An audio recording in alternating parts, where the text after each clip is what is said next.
سب سے پہلے یہ بات سمجھ لیجئے، حضرت زہرا نے فتق کا مطالبہ صرف ایک بار نہیں کیا، تقریباً 3 بار بی بی زہرا نے فتق کا مطالبہ کیا۔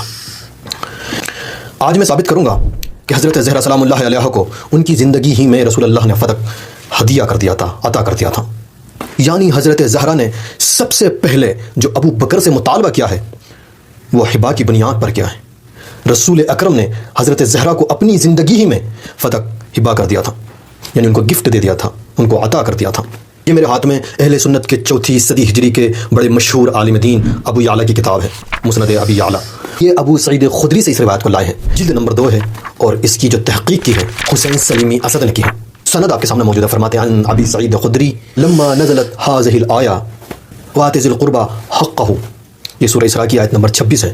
ابو سعید خدری فرماتے ہیں کہ جب یہ آیت نازل ہوئی ہے، پروردگار نے اس آیت کو نازل کیا کہ قرابت داروں کو ان کا حق دے دو، اے رسول ان کو حق دے دو۔ پھر کیا ہوا؟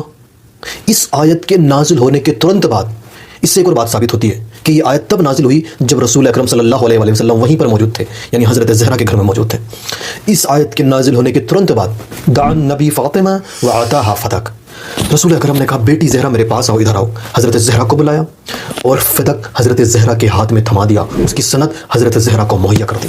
جب اہل بیت علیہ السلام کے حق کی بات آتی ہے، علماء رجال، علماء حدیث، اہل سنت کے، ان کا اینٹی اہل بیت علیہ السلام جو سینس ہے وہ فل ایکٹیو ہو جاتا ہے۔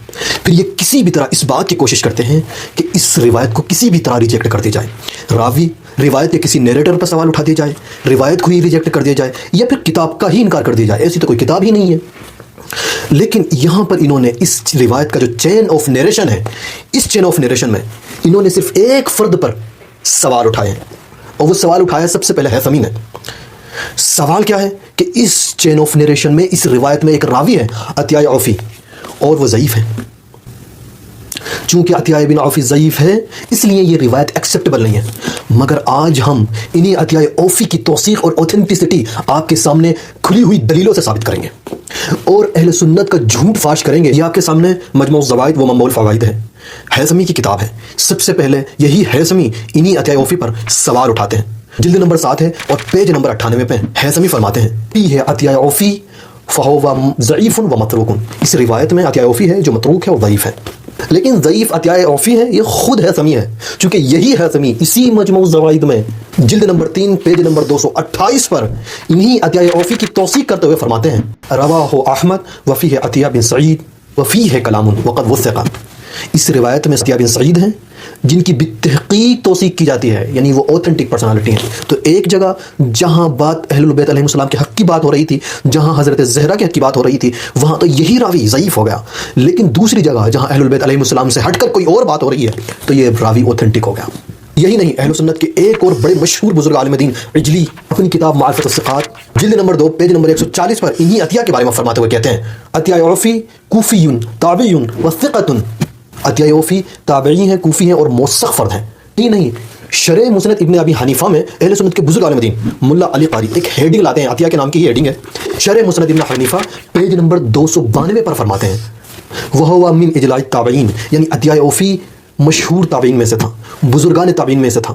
صاحب طبقات ابن سعد اپنی کتاب طبقات ابن سعد میں جلد نمبر 6 اور پیج نمبر 304 پر یہ ایک ہیڈنگ لاتے ہیں، اور اس ہیڈنگ پر عطیہ عوفی کے بارے میں ڈیٹیل سے گفتگو کرتے ہوئے آخر میں فرماتے ہیں کان ثقۃ انشاءاللہ ولہ احادیث صالح، عطیہ عوفی انشاءاللہ سے موثق فرد ہیں، اوتھینٹک فرد ہیں، اور ان سے صالح اور بہترین حدیث منقول ہوئی ہیں۔ ایک اور بڑے مشہور عالم دین، مشہور اور علم رجال کے ماہر یحییٰ بن معین اپنی کتاب تاریخ معین میں جلد نمبر 1 اور پیج نمبر 63 پر یحییٰ بن معین کا قول نقل کیا جاتا ہے قیل لیحییٰ کیف حدیث عطیہ قال صالح، یحییٰ بن معین سے جب عطیہ کے بارے میں سوال کیا گیا تو انہوں نے عطیہ کو صالح فرد بتایا اور ان کی حدیثوں کو ایکسیپٹیبل بتایا۔ یحییٰ بن معین کی اسی بات کو جوہری بغدادی مسند ابن جعود میں پیج نمبر 757 پر اسی انداز میں نقل کرتے ہیں۔ اب میں آپ کے سامنے کچھ روایات پیش کرتا ہوں جو روایتیں اہل سنت کی معتبر کتابوں میں آئی ہیں، اور ان میں یہی عطیہ موجود ہیں، لیکن انہوں نے پھر بھی ان سبھی روایتوں کو صحیح اور حسن کہا ہے۔ سب سے پہلے میں اہل سنت کی سیاح ستہ کی مشہور کتاب ترمذی کو نقل کرتا ہوں۔ ترمذی جب اپنی روایتوں میں عطیہ کو لاتے ہیں تو ان روایتوں پر صحیح اور حسن کا حکم لگاتے ہیں۔ صحیح کتاب ہے، سیاح ستہ میں صحیح کتاب ان کی، جلد نمبر 4 پیج نمبر 578 جب عطیہ کی روایت آئی ہے تو روایت صحیح روایت ہے۔ یہی نہیں، حاکم نیشاپوری المستدرک علی الصحیحین میں جب عطیہ کی روایت لاتے ہیں تو اس روایت پر بھی صحت کا حکم لگاتے ہیں کہ یہ روایت صحیح روایت ہے۔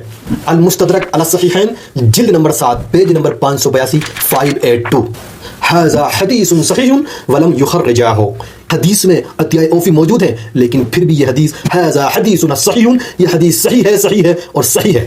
اہل سنت کے ایک اور بڑا عالم دین ذیلعی اپنی کتاب نصب الرایہ میں جب عطیہ کی روایت لاتے ہیں تو اس روایت پر حسن اور صحیح کا حکم لگاتے ہیں۔ نصب الرایہ جلد نمبر 4 پیج نمبر 68، اس پر جب یہ عطیہ کی روایت لاتے ہیں تو نیچے لکھ دیتے ہیں فالحدیث بہ الحسن، یعنی عطیہ کی جو حدیثیں ہیں وہ حسن حدیث ہیں۔ البانی وہابیوں کا سید و سردار بزرگ عالم دین اہل سنت کا، وہ بھی عطیہ والی روایت پر حسن اور صحیح کا حکم لگاتے ہیں۔ یہ آپ کے سامنے سنن ابن ماجہ ہے اور اس پر البانی نے اپنا حکم لگایا ہے اس کی روایت پر۔ اس کے پیج نمبر 663 پر عطیہ سے جو روایت آئی ہے البانی کہتے ہیں یہ صحیح روایت ہے۔ پیج نمبر 684 اور 698 پر بھی حسن اور صحیح بول رہے ہیں اور ان سبھی روایتوں میں عطیہ موجود ہے۔ روایت کو نہ صحیح، کتاب کو نہ صحیح، تو کم سے کم خود راوی کو ڈاؤٹ فل بنا دیا جائے تاکہ اس پر بحث ہوتی رہے اور اہل البیت علیہم السلام کا حق ابھر کر لوگوں کے سامنے نہ آنے پائے۔ لیکن یہ 21ویں صدی ہے، اس صدی میں کتابیں کھل رہی ہیں، آج کا فرد زیادہ ذہین ہے اور وہ پہلے سے زیادہ سمجھدار ہے۔ حضرت زہرا کا حق چھین لیا اور اس فتق کی حقدار حضرت زہرا صرف ورثے کے طور پر نہیں تھی بلکہ یہ حضرت زہرا کو رسول اللہ نے اپنی زندگی ہی میں حضرت زہرا کو عطا کر دیا تھا۔